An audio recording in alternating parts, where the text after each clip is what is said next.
The government of Myanmar was overthrown by the military on February 1st of this year. It was chaotic and dramatic. Hundreds of civilians killed. No Western democratic leaders across the political spectrum said anything about that was okay.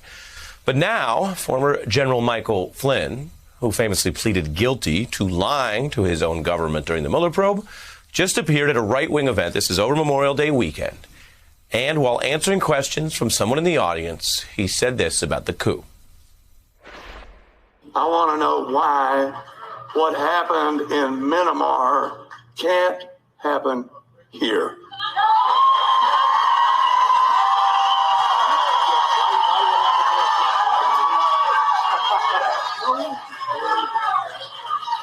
You know,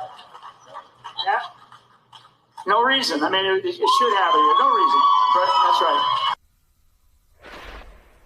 Quote, it should happen here.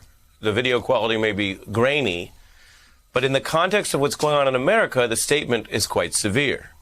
Too severe, it turns out, even for Mr. Flynn, who is now backtracking. He says he was misunderstood.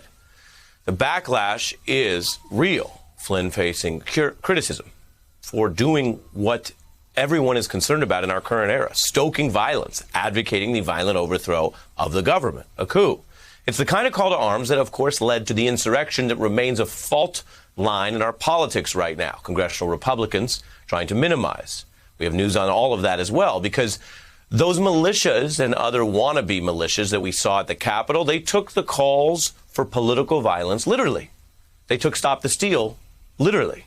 And now there are newly unsealed court documents in the prosecution and the accountability for many of those individuals that describe a plan by one of the groups, the Oath Keepers, to basically anoint themselves a kind of paramilitary force on behalf of Donald Trump's political efforts to overturn the election. This is the coup-adjacent stuff. This is new court filings. Prosecutors allege that in the planning for the January 6th insurrection, the very head of that group, the Oath Keepers, told people, stay fully armed, prepared to go in armed. They said in their preparations that then when they got to the Capitol, they would simply be, quote, awaiting the president's orders. The whole plan, the whole intent, the whole advanced conspiracy, according to this evidence the prosecutors have gathered, was that Trump would then, quote, call us up as the militia.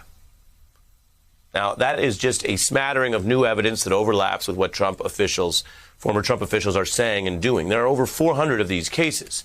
And I want to tell you something tonight before I bring in our experts on a deadly serious story.